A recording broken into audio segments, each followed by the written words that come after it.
যে একতন্ত্র নায়ক নায়ক হিসাবে কাজ করে গেছে, ওনার উপর আমি আমি তো মনে করি মিঠুন চক্রবর্তী আমার কাছে অ্যাজ এ আমি পার্সন হিসেবে আমার কাছে মিঠুন চক্রবর্তী অমিতাভ বচ্চনের থেকেও উপরে। ওনার ডান্স ডান্স সিনেমার গান শুনে মুগ্ধ হয়েছিলাম এবং সেই থেকে দীর্ঘ ৩৯ বছর হয়ে গেল, আজকে অবধিও ওনার অনবদ্য কন্ট্রিবিউশন বলতে পারিনি। এবং সেই ৩৯ বছর ধরে আগে অবধিও যেরকম ওনার ফ্যান ছিলাম, আজকে অবধিও সেইভাবেই ওনার ফ্যান হয়ে আছি। যতটুকুনি দেখেছি আজকের দিনের মতো তো নয়, সেই সময় দাদা মানে কি বলবো, আকাশে একটা সূর্য বা শুকতারা।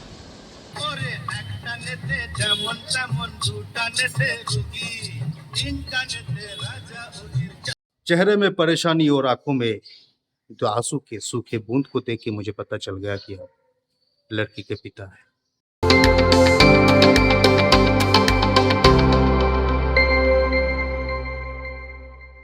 नमस्ते दोस्तों, स्वागत है मेरा YouTube चैनल में। आज मैं आप लोगों के लिए एक वीडियो लेके आया हूँ और ये वीडियो का टॉपिक है वन एंड ओनली मिठुन चक्रवर्ती। जी, आप लोग जानते हैं मैं मिठुन चक्रवर्ती का फैन हूँ। बचपन से ही मिठुन चक्रवर्ती मुझे बहुत अच्छे लगते हैं। इससे पहले भी मैंने मिठुन चक्रवर्ती साहब के ऊपर में एक वीडियो बनाया था। अब तक मैंने यूट्यूब में जितना वीडियो बनाया, चाहे वो शॉर्ट फिल्म ही कह लीजिए, ट्रैवल ब्लॉग ही कह लीजिए, इंफॉर्मेटिव वीडियो कह लीजिए, पॉडकास्ट कह लीजिए, सबसे ज़्यादा व्यू मेरा उस वीडियो का ही है। उसका व्यू आज तक कोई दूसरा वीडियो तोड़ नहीं पाया। खैर, ये मैं पर्सनल जानकारी देने के लिए वीडियो नहीं बना रहा हूँ। ये वीडियो बनाने का मुद्दा यही है कि आज 16 जून है और 16 जून हमारे प्यारे मिठुन चक्रवर्ती साहब का जन्मदिन। सारे मिठुन चक्रवर्ती फैंस को आज के दिन का मैं बधाई देना चाहूँगा।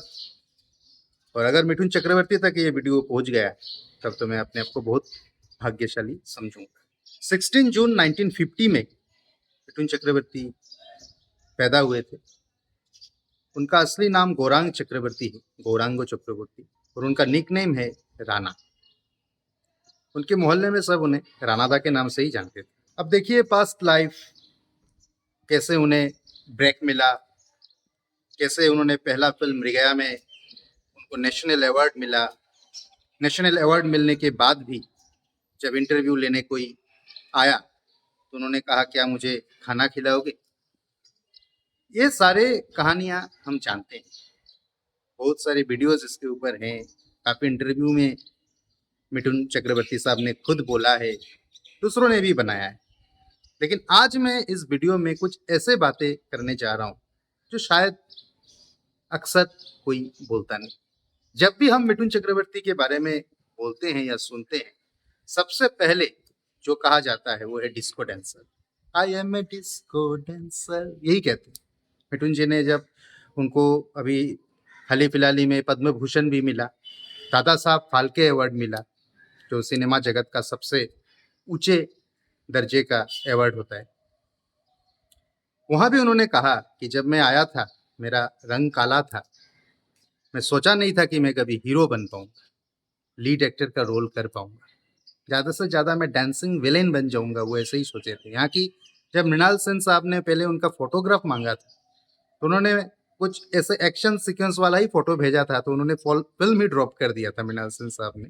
फिर बाद में उनसे मुलाकात हुआ तो उन्होंने बोला कि मैं तो सोचा ही नहीं कि मैं लीड रोल कर पाऊंगा। तो बोल नहीं, मैं ट्राइबल बॉय के ऊपर मैं एक ट्राइबल को लेकर एक फिल्म बनाने जा रहा हूँ मृगया, और इसमें तुम ही हीरो सिलेक्टेड हो। है जो बात मैं बोलने जा रहा था, फिर से उस मुद्दे में आता हूँ, क्योंकि उनके बारे में इतने सालों में मैंने इतने इन्फॉर्मेशन कलेक्ट किए हैं कि मैं एक से दूसरे में चला जाता हूँ, भटक जाता हूँ। स्वाभाविक है ही। मुद्दे में रहने का कोशिश करूंगा। जो मैं बोलने जा रहा था उसमें फिर से आता हूँ। हम डिस्को डांसर की बातें करते हैं, डांस की बातें करते हैं। दादा ने भी कहा था, मैं ही बोल रहा था, अवार्ड दादा साहब फाल्के अवार्ड मिलने के बाद कि मैं सोचा नहीं था कि मैं हीरो बनूंगा, तो इसलिए मैंने डांस पे कॉन्सेंट्रेट किया। एल्विस प्रेस्ली और माइकल जैक्सन के वो फैन थे। उन दोनों के डांसिंग स्टेप्स को मिक्स करके खिचड़ी बना के उन्होंने मिठुन चक्रवर्ती स्टेप्स बना दिया और वो मिठुन चक्रवर्ती स्टेप्स बन गया, हिस्ट्री बन गया। रशिया में भी वो बहुत फेमस है। रशिया में उनका नाम का जिमी नाम का एक कॉमिक भी है, कॉमिक बुक भी है, और उसके साथ साथ उनका स्टैचू भी। आज मैं जिस फिल्मों का नाम लेने जा रहा हूँ वो फिल्मों का नाम बहुत कम लोग लेते हैं और उस फिल्मों का जिक्र जो है बहुत कम होता है। मुझे इस बात का बहुत अफसोस रहता है हमेशा कि उन फिल्मों के नाम लोग क्यों नहीं लेते। हर समय डिस्को डांसर, डांस डांस, कसम पैदा करने वाले की यही फिल्मों को लेके लोग बोलते थे। क्या आपको पता है मृगया जो फिल्म दादा ने किया मृणाल सेन के डायरेक्शन में, उससे भी पहले ऋतिक घटक जो इंडिया के one of the legendary film maker हैं, सत्यजीत राय, मृणाल सेन, ऋतिक घटक के फिल्म तिताश एकटी नदीन नाम 1973 का इस फिल्म में मिठुन दा ने एक छोटा सा रोल किया था, अनक्रेडिटेड रोल था। उनको कुछ उस रोल के लिए क्रेडिट नहीं मिला, बहुत ही छोटा सा रोल था। तो उनका अगर बोला जाए पहला फिल्म जिनमें वो लीड रोल में नहीं थे, लेकिन पहला फिल्म जिसमें उनको दिखाया गया था वो है तिताश एकटी नदीर नाम, ऋतिक घटक साहब का डायरेक्शन। ये शायद आप लोगों को पता होगा कि दो अनजाने एक फिल्म है, अमिताभ बच्चन, प्रेम चोपड़ा साहब और रेखा जिसमें थे, वहां भी मिठुन दा ने एक छोटा सा रोल किया था। गली में अड्डा मारता है एक लड़का, जो अमिताभ बच्चन रिक्शा से आते हैं तो उनके साथ भिड़ जाते हैं, लड़ जाते हैं। ये भी शायद आपको पता होगा, लेकिन तिताश के बारे में शायद आपको पता नहीं था, ये मैंने आपको बोला।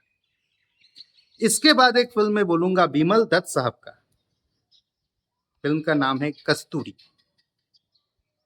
कस्तूरी फिल्म में भी मिठुन चक्रवर्ती साहब थे, वहां भी उन्होंने बहुत बेहतरीन काम किया था, लेकिन इसका जिक्र भी कोई नहीं करते। इसके बाद मैं आ रहा हूं कुछ इंटेलेक्चुअल फिल्म्स। जैसे मेरा लाइफ का पहला फिल्म, आर्ट फिल्म जो देख के मैं भावुक हुआ था, मैं सोचा था कि फिल्म ऐसा भी होता है, वो मिठुन चक्रवर्ती साहब का ये फिल्म था ताहादेर कथा, देयर स्टोरी। बुद्धदेव दाशगुप्ता बहुत बड़े डायरेक्टर हैं, इस फिल्म को बनाए थे, लीड रोल में थे मिठुन चक्रवर्ती। बहुत ही खूबसूरत स्टोरी है। पार्टीशन हो जाता है, इंडिया और बांग्लादेश अलग अलग देशों में बढ़ जाता है, तो एक फ्रीडम फाइटर जो देश को आजाद करने के लिए लड़ा था, फिर उसका जेल हो जाता है। जेल से छूटने के बाद उसे पता चलता है कि देश बढ़ चुका है। तब उसका क्या होता है, सब लोग उसे पागल सोचते हैं, क्योंकि उनका जो फिलोसॉफी होता है वो लोगों तक, मतलब लोग समझ नहीं पाते हैं, नॉर्मल लोग, और लोग उन्हें पागल कहते हैं, लेकिन वो पागल होते नहीं। अगर हो सके तो वो फिल्म कभी देखिएगा। अगर मैं गलत नहीं हूँ तो वो 1994 या 2 का फिल्म ताहादेर कथा। दादा को नेशनल अवार्ड भी मिला था इसकी, मृगया के बाद ताहादेर कथा के लिए। फिर 1998 में रिलीज हुई थी वो फिल्म, लेकिन उसका शूटिंग बहुत पहले हुआ था।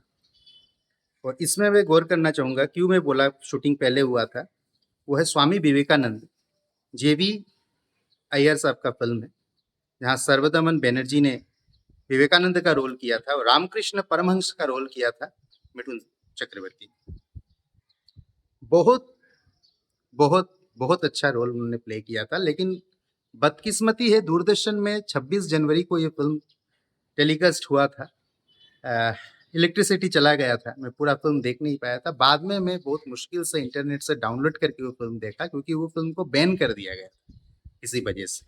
लेकिन मिठुन चक्रवर्ती साहब का रोल इतना अच्छा हुआ था, इतना अच्छा हुआ था कि उन्हें 3rd नेशनल अवार्ड मिला उस रोल के वजह से।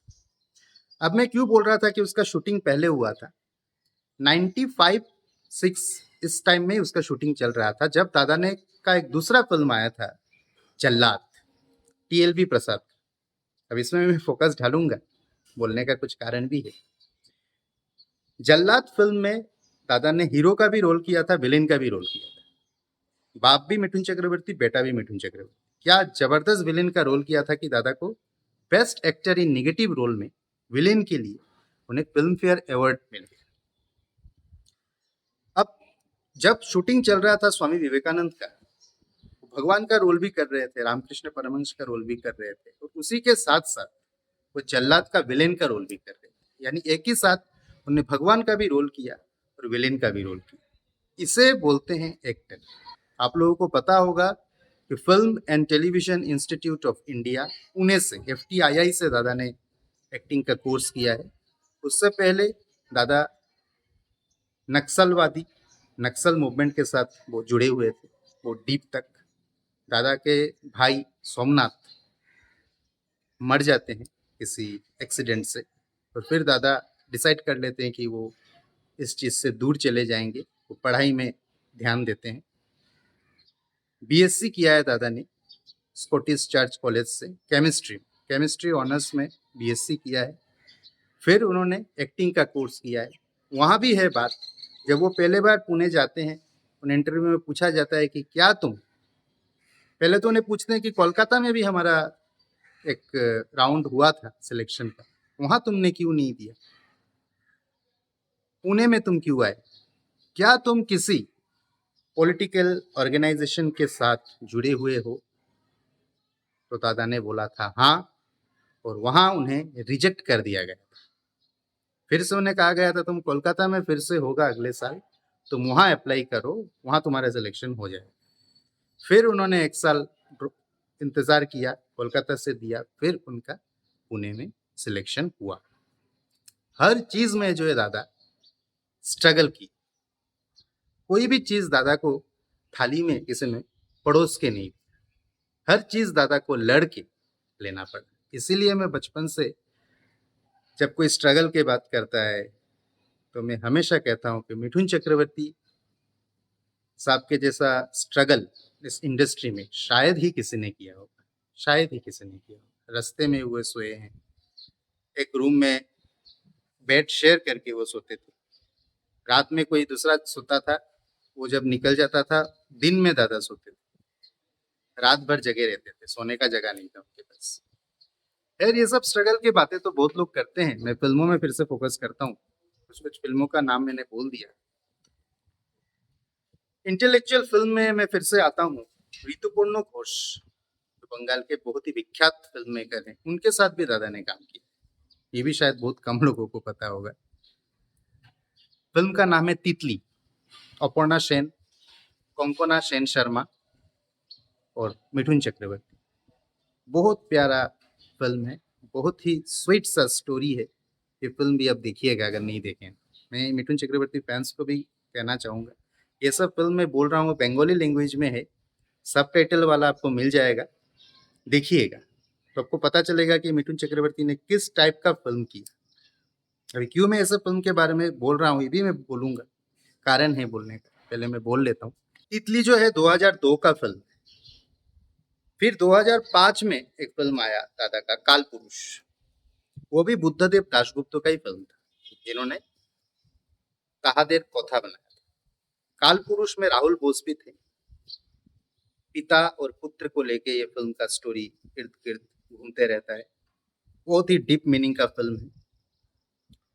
इसके बाद 2005 का जब मैंने नाम ले ही लिया तो ये बोलना बहुत जरूरी होगा। 2005 में ही दादा का है जो बॉलीवुड में फिर से एक बोल सकते हैं comeback.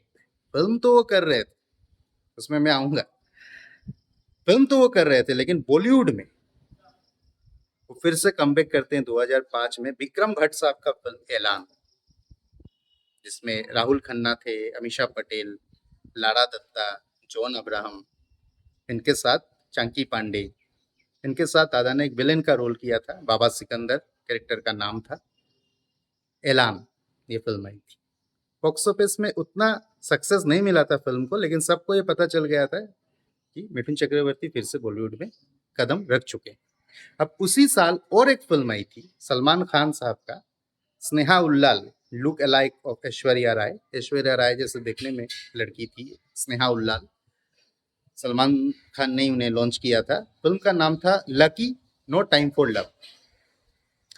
Lucky no time for love में मिठुन चक्रवर्ती ने एक कैमियो किया था कैमियो भी नहीं, वो एक बहुत इंपॉर्टेंट रोल ही था, डिटेक्टिव का रोल किया था उन्होंने। पिंडी दास कपूर कैरेक्टर का नाम था। वो फिल्म चली नहीं चली मैटर नहीं करता है, लेकिन दादा का जो वो छोटा सा रोल था वो लोगों ने इतना पसंद किया, इतना पसंद किया। उसमें एक डायलॉग था कि लकी जो लड़की है वो लापता हो जाती है, तो मिठुन साहब डिटेक्टिव होते हैं, उन्हें हायर किया जाता है, तो वो आके बोलते हैं कि चेहरे में परेशानी और आंखों में तो आंसू के सूखे बूंद को देख के मुझे पता चल गया कि आप लड़की के पिता है। अभी भी मुझे डायलॉग याद, लकी। 2008 में दादा का एक फिल्म आया था, वो फिल्म भी पिट गई थी बॉक्स ऑफिस में, सुभाष घाई साहब का। उसमें भी सलमान खान थे, जाहिद खान थे, अनिल कपूर थे, युवराज। युवराज फिल्म में दादा ने एक रोल किया था वकील का, एडवोकेट का। उस कैरेक्टर का नाम था एंटनी सिकंदर मिर्जा। एक्चुअली दादा का ऐसा कोई फिल्म नहीं है जो मैंने नहीं देखा है, चाहे वो फ्लॉप हो, हिट हो, ब्लॉकबस्टर हो, कुछ भी हो, मैं हमेशा देखता हूँ, इसलिए मुझे कैरेक्टर का नाम भी याद रह जाता है।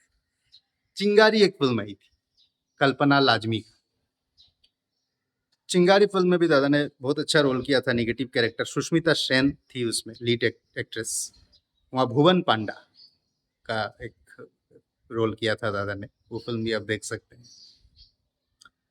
2007 में, इसका नाम नहीं लूंगा तो गुनाह हो जाएगा, 2007 में एक सपना पूरा हुआ था मणिरत्नम साहब का। मणिरत्नम साहब बहुत पहले दादा के साथ एक फिल्म बनाना चाहते हैं, इरुवर। इरुवर फिल्म में दादा को पूरा बाल मुंडवाना था, तो उससे क्या हो जा रहा था, उस समय वो बैक टू बैक फिल्म कर रहे थे, तो अगर एक फिल्म के लिए वो बाल मुंडवा ले तो उनका 12-13 प्रोड्यूसर का नुकसान हो जाएगा, इसलिए दादा ने वो फिल्म ड्रॉप कर दिया था। लेकिन मणिरत्नम साहब वो दुखी हुए थे कि मैं चाहता कि दादा के साथ एक फिल्म करूं, लेकिन मैं कर नहीं पाया। तो फिर 2007 में दादा का साथ मणिरत्नम साहब ने काम किया। फिल्म का नाम था गुरु। अभिषेक बच्चन, गुरु भाई देसाई, ऐसा कुछ कैरेक्टर का नाम था। अभिषेक बच्चन लीड रोल में थे, ऐश्वर्या राय थे, माधवन थे, विद्या बालन थी। दादा ने मानिक दासगुप्ता नाम का एक एडिटर का रोल किया था, स्वतंत्र समाचार वो चलाते थे। बहुत अप्रिशिएट किया लोगों ने, बहुत अप्रिशिएट किया। और गुरु फिल्म से फिर से सबको पता चल गया कि Mithun Chakraborty is fully back, वो आ चुके हैं। अक्षय कुमार साहब का जो आजकल आप देखते हैं कि बैक टू बैक वो फिल्म करते हैं, उन्होंने खुद एक बार कहा था मैं इंस्पायर्ड हूँ मिथुन चक्रवर्ती से, क्योंकि उन दोनों ने भी एक साथ कई फिल्म की, एंटरटेनमेंट, बॉस, इस तरह के कई फिल्मों में उन्होंने एक साथ काम किया। फिर से मैं थोड़ा भटक रहा हूँ, वो लाइन ऑफ फिल्म्स जो मैं बोल रहा था उसमें फिर से आता हूँ। 2010 में एक फिल्म आई बंगाल में, बंगाली लैंग्वेज में, शुक्नो लंका, ड्राई चिली, सूखा मिर्च, अगर हिंदी में बोले। कोई भी चीज में शुक्नो लंका का जो है बहुत अहमियत होता है, कोई भी रेसिपी, लेकिन कोई उसे इज्जत नहीं देता। ये था इस फिल्म का टाइटल का रहस्य। फिल्म देखेंगे अब बाकी पता चल जाएगा। एक जूनियर आर्टिस्ट होता है, उसका कोई सम्मान नहीं होता है, कोई उसे इज्जत नहीं देता है, लेकिन फिर एक बड़ा डायरेक्टर आता है जो इंटेलेक्चुअल फिल्म्स बनाता है, अवार्ड विनिंग फिल्म बनाता है। दादा को ही सिलेक्ट करते हैं लीड रोल के। दादा पहले विश्वास नहीं करते, फिर उन्हें ही लीड रोल में लेते हैं, और फिर वो रात में बीबी को गाड़ी में बैठा के, घोड़ा गाड़ी में बैठा के ले जाते हैं कि देखो पोस्टर छपा है मेरा। बीवी भी इज्जत नहीं देती थी, जूनियर आर्टिस्ट थे दादा, तो वो लेके जाते हैं कि देखो मेरा भी किस्मत खुल गया है। बहुत प्यारा सा स्टोरी है शुक्नो लंका। गौरव पांडे इसके डायरेक्टर थे। हाल ही में दादा ने बंगाल में कुछ कुछ बहुत बेहतरीन फिल्म किया, जैसे प्रजापति 2 देव के साथ, फिर संतान। लेकिन मुझे जो बहुत अच्छा लगा दिल से वो है काबुली वाला। सुमन घोष का ये फिल्म है काबुली वाला, देखिएगा, बहुत अच्छा फिल्म है। सुमन घोष का नाम ले लिया, मैं स्किप कर गया एक फिल्म। सुमन घोष के साथ दादा ने इससे पहले काम किया था 2012, नोबेल चोर एक फिल्म है, वो भी देखिएगा, बहुत बेहतरीन फिल्म है। रविंद्रनाथ टैगोर का जो नोबेल चोरी हो गया था, उसको लेके फिल्म है नोबेल चोर। बहुत स्वीट फिल्म है, बहुत बहुत मीनिंगफुल फिल्म। फिल्मों को लेके तो मैंने बोला, लेकिन अब मैं एक पॉइंट में बहुत पहले मैं बोल रहा था बाद में बोलूंगा, तो ये बोलना जरूरी है। हर समय मैं देखता हूँ लोग, देखिए क्रिटिसाइज करना तो बहुत आसान काम, कोई भी चीज को क्रिटिसाइज करना बहुत आसान काम, क्योंकि अंदर की बात बहुत सारा बातें जो हम जानते नहीं है, हम फोकस नहीं करते हैं, वो छुपा रहता है उसके अंदर। अक्सर मैं देखता हूँ लोग, मिठुन चक्रवर्ती साहब का एक मैं नाम भूल गया हूँ, एक बंदा है, वो कुछ दिन पहले एक पॉडकास्ट में आकर कहता है कि मिठुन चक्रवर्ती को दादा साहब फाल्के अवार्ड मिल गया, मैं सोच रहा हूँ कैसे मिल गया। मैं पता नहीं वो कौन है, पॉडकास्ट में आ गया, आई डोंट नो। मैं उस बंदे को कमेंट भी किया था कि भाई मैं नंबर भी दिया था, मुझे कॉल कर, मैं तुम्हें जवाब दूंगा, लेकिन उसने कॉल नहीं किया। अगर करता तो मैं सही में, अरे भैया इधर आओ, बैठो इधर, बोलते हैं तुमको। मैं चाहता हूँ ये वीडियो अगर उन तक पहुंच जाए। आप कौन है सर मुझे पता नहीं है, फिर ऐसे कोई बहुत लोग हैं जो मिठुन चक्रवर्ती साहब के बी ग्रेड फिल्म्स को लेके हंसी मजाक करते हैं, मीम बनाते हैं। चलो भाई ठीक है, मीम तक ठीक है, वो ट्रेंड चलता है। क्या आपको अंदर का बात मालूम है? Limca book of world record में दादा का नाम आ गया था, क्योंकि 1989 में दादा ने एक साल में 19 फिल्में किया लीड रोल में। लिम्का बुक ऑफ रिकॉर्ड में दादा का नाम दर्ज है। एक साल में 19 फिल्म, हर साल दादा 12 से 13 फिल्म करते थे। क्यों ऐसा? क्योंकि जिस बंदे के पास खाना खाने का पैसा नहीं था, नेशनल अवार्ड मिलने का बाद उसे ये तो पता चल गया था भाई, आर्ट, एक्टिंग सब कुछ है, लोगों का प्यार सब कुछ है, लेकिन जो सबसे ज्यादा इम्पोर्टेंट है वो है पैसा। पैसा होगा तो लोग बोलेंगे कैसा है, पैसा है तो कैसा है, यही है बात। बॉलीवुड में जब दादा एकदम पीक पर थे, एक ऐसा टाइम आ गया था जब अमिताभ बच्चन के साथ दादा कंपटीशन में थे। ये एकदम सच बात है, आप खुद सर्च करके देख लीजिएगा इंटरनेट में। उस समय दादा के खिलाफ बहुत लोग थे। स्टार्टिंग में भी ऐसे हुआ, बड़े बड़े एक्ट्रेस दादा के साथ काम नहीं करना चाहते थे। मनमोहन देसाई ने दादा को 10 रुपया दे के बोला था तुम जाओ। फिर वही मनमोहन देसाई गंगा जमुना सरस्वती बनाने के लिए कॉल की, मैं तुम्हारे साथ पिक्चर बनाना चाहता हूँ, गंगा जमुना सरस्वती। अग्निपथ में दादा ने कृष्ण अय्यर यम्मे का रोल किया था, जहाँ विजय दीनानाथ चौहान का रोल किया था अमिताभ बच्चन ने। खैर फिर से मैं चला गया बैक में, फिर से आता हूँ यहाँ बी ग्रेड वाला बात बोल रहा था। तो बॉलीवुड में एक टाइम में पॉलिटिक्स का शिकार हुए थे मिठुन चक्रवर्ती, कोई उनके साथ उतना फिल्म करना नहीं चाहते थे, ये वो तंग भी आ चुके थे ये सबसे। तो उन्होंने सोचा मुझे पेट पालना है, मेरा 3 बेटा है, एक बेटी है। बेटी में फोकस नहीं करूंगा, बहुत लोग ऐसा बोलते हैं वो एडोप्टेड, ये वो एडोप्टेड भी है भाई, उसको इतना हाईलाइट क्यों करना है, उसको बुरा लगेगा। तो दादा का 3 बेटा, एक बेटी, खुशहाल परिवार है। दादा को परिवार के बारे में भी सोचना था। तो दादा ने क्या किया, एक आइडिया लगाया, उन्होंने होटल बिजनेस शुरू किया। ऊटी, उडुमलाई, बेंगलोर, सिलीगुड़ी में भी दादा का एक होटल था, मोनार्क आंचल। खैर अभी वो बंद हो चुका है, दादा ने प्रॉपर्टी सोल्ड कर दी। ऊटी में होटल लेके दादा ने एक प्लान बनाया कि मैं फिल्म बनाऊंगा, अपना इंडस्ट्री क्रिएट करूंगा। एक साल में दादा बैक टू बैक 12 से 13 फिल्म। 1989 में मैंने बोल दिया आपको कि दादा ने 19 फिल्में बनाया था। टीएलवी प्रसाद और भी कुछ डायरेक्टर थे, मैं टीएलवी प्रसाद का मेनली नाम लूंगा। दादा के साथ कोलैबोरेशन में एक से एक फिल्म उन्होंने बनाई।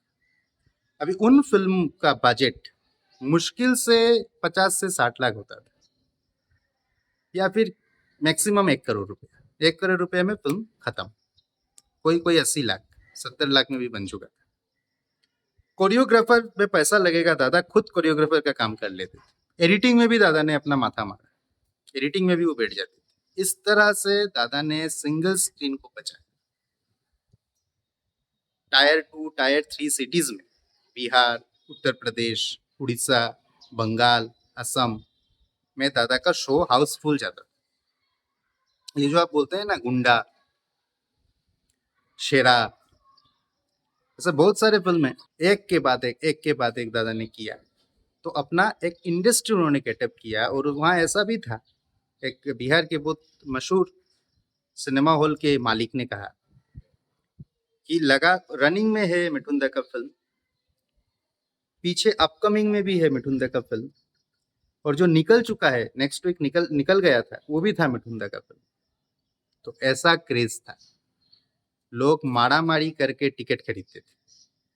अगर फिल्म बनने में लगा 80 लाख, वो 5 करोड़ का मुनाफा करके लेके आता था।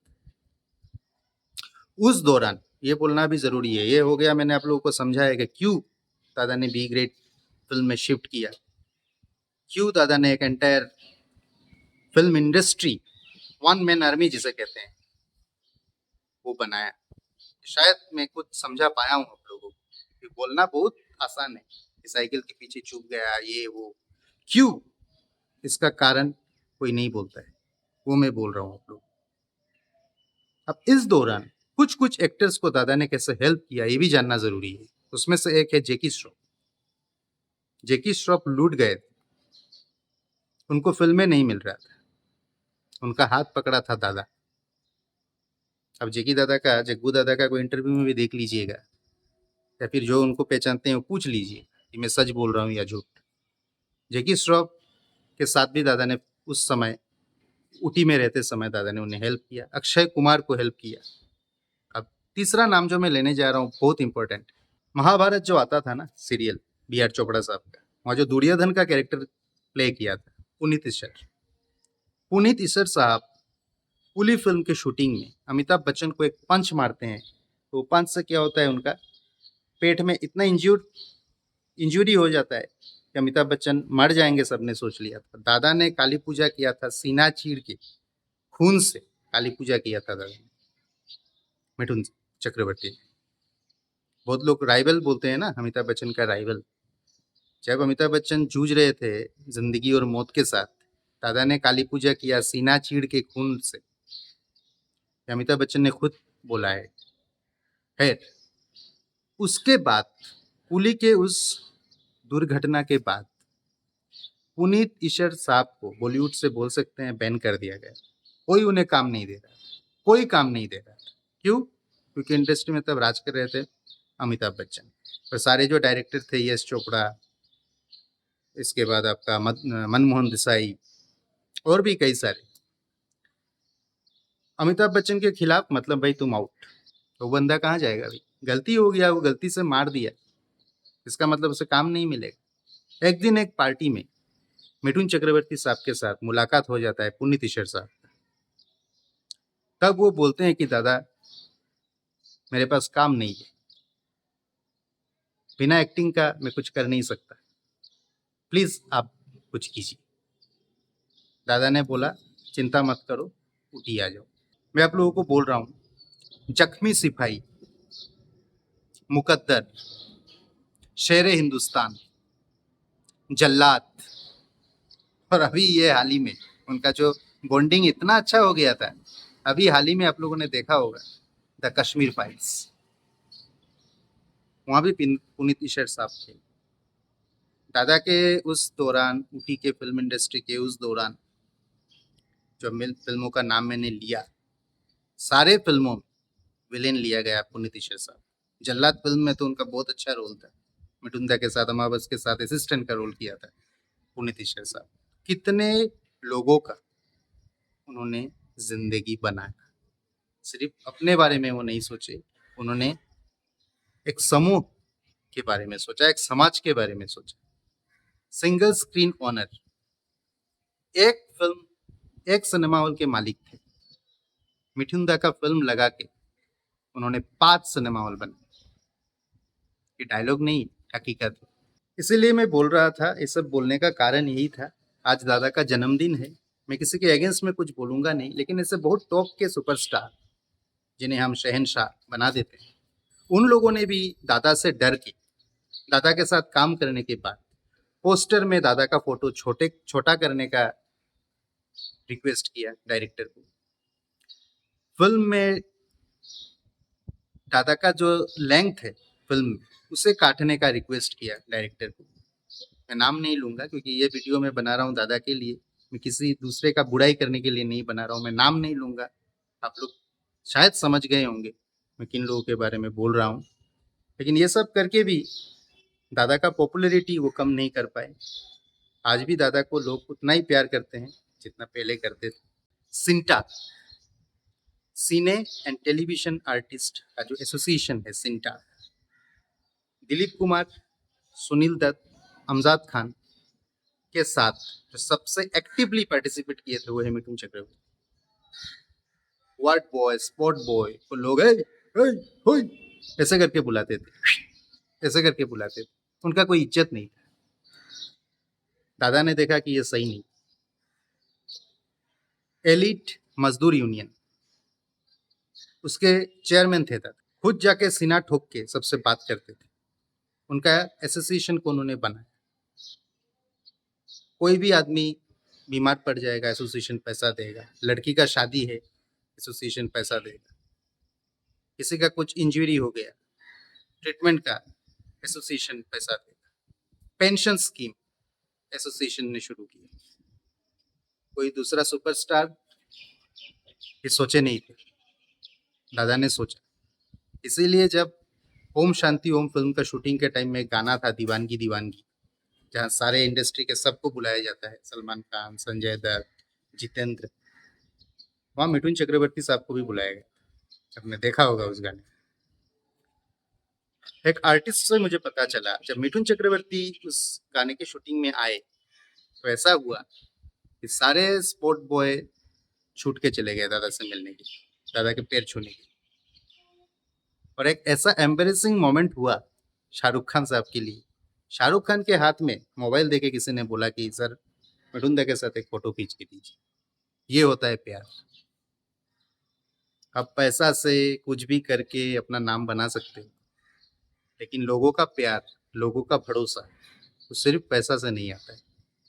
वो आपके स्वभाव, आपका जो मेंटलिटी है, आपका काम करने का परिश्रम, उससे आता है। 5 साल कंटिन्यूअसली दादा ने हाईएस्ट टैक्स पे किया है भारत सरकार का।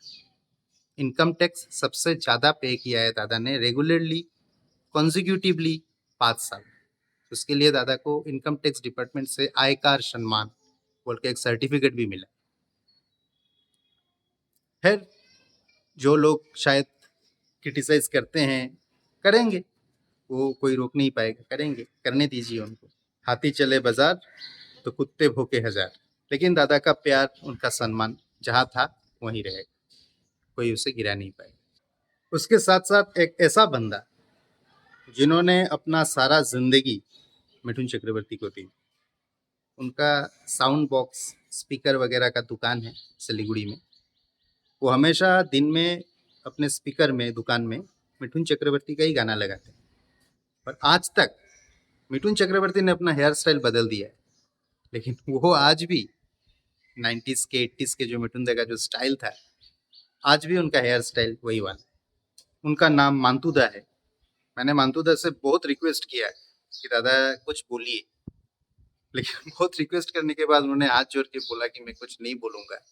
और उनका जो कारण था, उनका कहना है कि कैमरे के सामने सिर्फ मिथुन दा ही बोलेंगे। ये लॉजिक उन्होंने मुझे दिया, उनका विश्वास है, उनका प्यार है। बहुत ही ऑनेस्ट उनका ये स्टेटमेंट था, बहुत ऑनेस्टली उन्होंने प्रेजेंट किया कि मैं हाथ जोड़ करके बोलता हूँ तुम्हें कि कैमरे के सामने सिर्फ मिथुन दा ही बोलेंगे, उनका ही हक है बोलने का। मैं उनका शिष्य हूँ, मैं उनका भक्त हूँ, मैं उनके बारे में बोलने का अपने आप को लायक नहीं समझता। ये सुनने के बाद मैं सही में सोचा कि they are the greatest fan.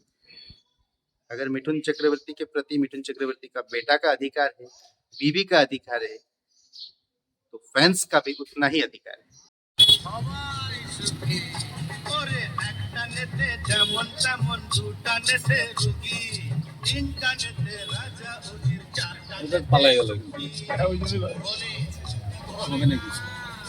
और ये बोलने में भी मुझे संकोच नहीं है, गर्व है कि जब 2016 में मैंने एक वीडियो बनाया था मिथुन चक्रवर्ती के ऊपर, वो भी बर्थडे स्पेशल ही था।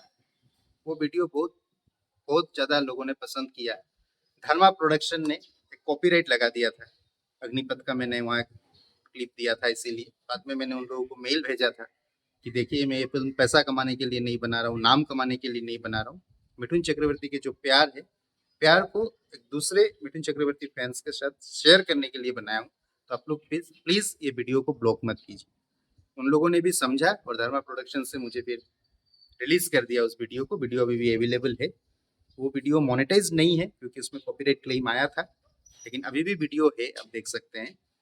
उस वीडियो के बाद मैंने एक चीज देखा, ये मैं बोलना चाहूंगा, इसलिए मैं सोचा कि बोलता हूँ।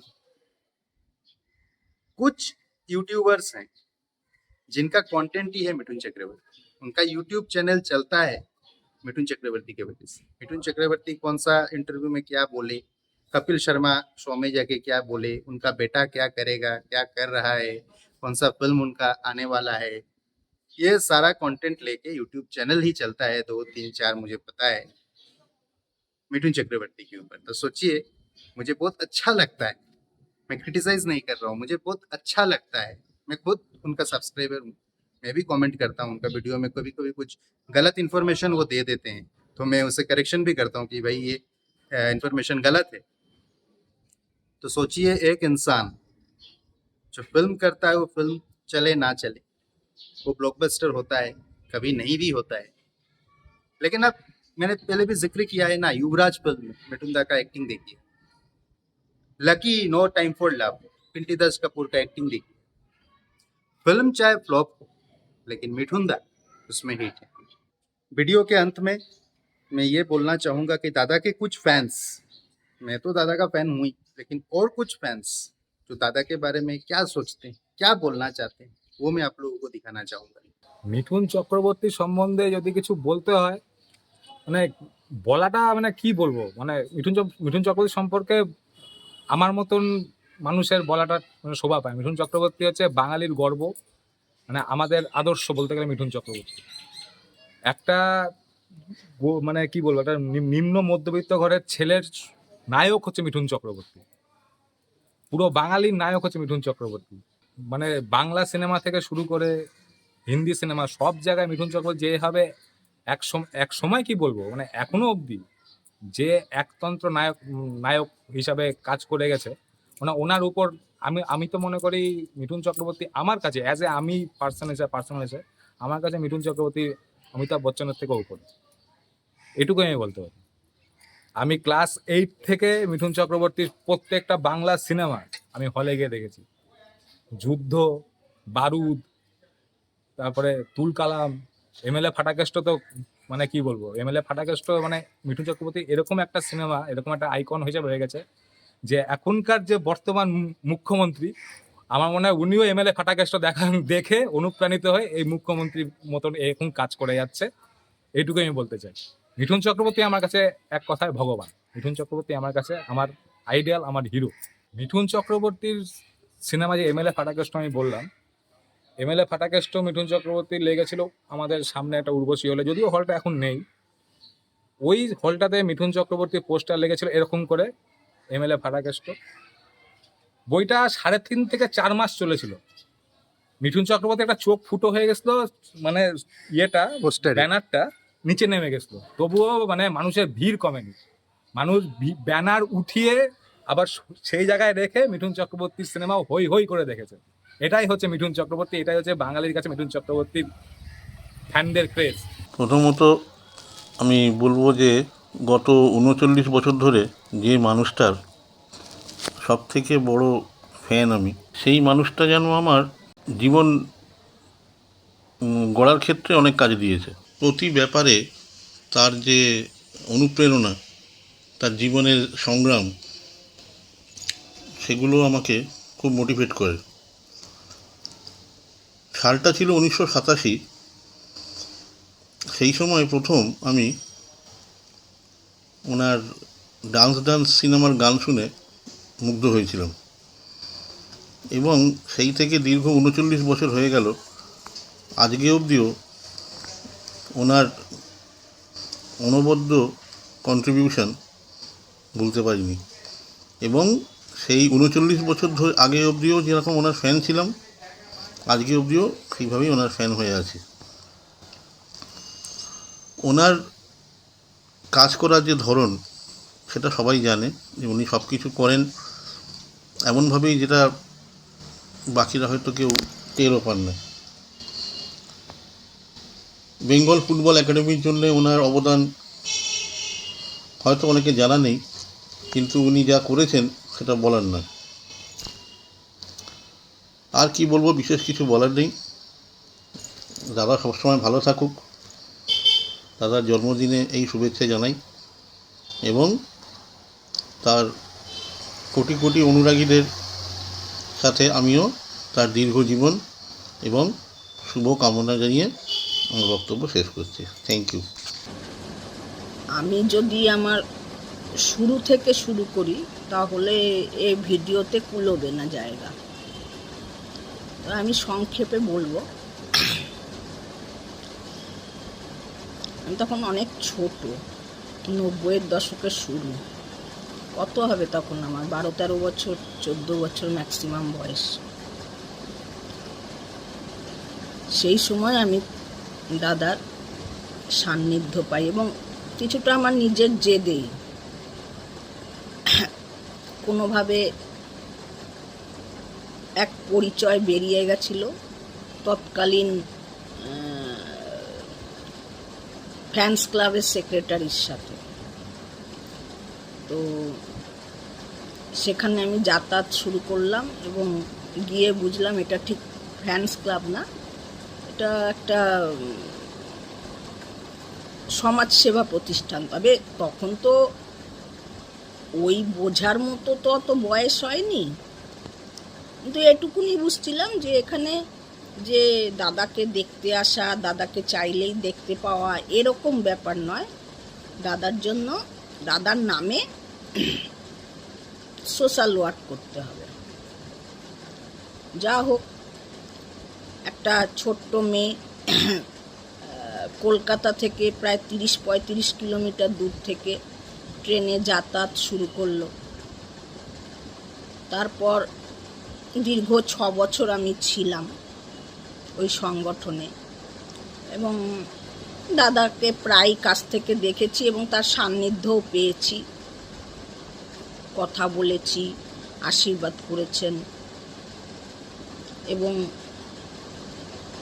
যতটুকুনি দেখেছি, আজকের দিনের মতো তো নয়। সেই সময় দাদা মানে কি বলবো, আকাশে একটা সূর্য বা সুতারা। তো তা সেই সময় সান্নিধ্য পাওয়াটা একটা বিরাট, মানে কি বলবো, আমি যদিও ভাগ্যে বিশ্বাস করি না, কিন্তু এটা একটা মানে খুব বড় রকম ইচ্ছা, সাধনা না থাকলে সম্ভব না। তো আমি সেই সময় পেয়েছি। তো তখন মেয়েরা, ইয়ং মেয়েরা, তারা দাদা বলতে পাগল, মেয়ে ছেলে সবাই। দাদারকে আমি আমার চোখ দিয়ে যতটুকুনি দেখেছি, একজন অত্যন্ত ভালো মানুষ। এবং ওনার একটা বাইরে যে একটা দেখনদারি আছে যে উনি প্লে বয়, কিন্তু বাস্তবে পুরো তার উল্টো। উনি এতটাই কেয়ারিং এবং বিশেষ করে মেয়েদের যাতে কোনো রকম অসুবিধা না হয় এ ব্যাপারে এতটাই সাবধানী ছিলেন। একটা ঘটনা উল্লেখ করছি, বুঝতে পারবেন। আমি অনেক জায়গায় বলেছি আমার ফেসবুক পোস্টে। আমি তখন সংগঠন ছেড়ে বেরিয়ে এসেছি। ময়দানে বইমেলা হতো, তো দাদারই একটি বই অনন্য মিঠুন কিনতে গেছি। কিনে এবার দাদা তখন কাছেই হোটেল পিয়ারলেস ইনে উঠতেন। সেখানে যখন গেছি দেখা করতে, উনি ছিলেন না। তারপরে যখন আমরা বেরিয়ে আসব তখন সাইরেন বাজছে এবং যখন উনি ঢুকলেন, পুরো 12 জন 14 জন পুলিশ দিয়ে ঘেরা। ওর মধ্যে থেকেই আমাদেরকে রেকগনাইজ করলেন এবং আমাদের সাথে নিয়ে উনি লিফট অবধি গেলেন এবং আমি বইটা দিলাম, প্রণাম করলাম, বইটা দিলাম। তো বইটা হাতে নিয়ে বলল, পড়িস, খুব ভালো হয়েছে। আর তোরা এখানে এখন 7টা বাজে সন্ধে, এখান থেকে সোজা বাড়ি চলে যাবি, এলাকাটা তো ভালো নয়। এটা থেকে কি বোঝেন ওনার সম্বন্ধে? একজন বড় দাদা বা বড় বাবা যেভাবে কেয়ার করে উনি সেইভাবেই করেন। উনি কিন্তু না করলেও পারতেন, কারণ তখন আমরা অলরেডি সংগঠন ছেড়ে চলে এসেছি। আর সামাজিক কাজ কি বলবো, সে তো আপনারা কম বেশি জানেন। এইসব বলতে গেলে ভিডিওটা অনেক দীর্ঘ হয়ে যাবে, তাই আজকে হয়তো আমার পথটা আলাদা হয়ে গেছে। দাদার আদর্শের সঙ্গে আমার আদর্শ, বিশেষ করে রাজনৈতিক আদর্শ, যায় না, কিন্তু তবুও এখনো আমি ওই মানুষটাকে শ্রদ্ধার আসনেই বসিয়ে রেখেছি এবং যতদিন বাঁচব সেই জায়গাতেই রাখবো। इसलिए मैं ये वीडियो आज बनाया। शायद फैंस को अच्छा लगा होगा या बुरा अगर लगा है वो भी अब कमेंट में बोलिएगा। मिठुन चक्रवर्ती के जन्मदिन में उनको ढेर सारी बधाई। मैं दुआ करता हूँ ईश्वर से कि वो स्वस्थ रहे और इसी तरह हमें एंटरटेन करते रहे। अभी अपकमिंग फिल्म दादा का मैं वेट कर रहा हूँ, जेलर 2, रजनीकांत साहब का जेलर, बहुत अच्छा फिल्म था। और अभी जेलर 2 में दादा हैं, दादा फिर से नेगेटिव रोल में हैं, और दादा जब भी नेगेटिव रोल में आए कुछ ना कुछ धमाका हुआ है। उम्मीद करता हूँ जेलर 2 भी बहुत अच्छा फिल्म होगा। आज के वीडियो में इतना ही। बोलिएगा कैसा लगा। हैप्पी बर्थडे मिठुन दा, नमस्कार।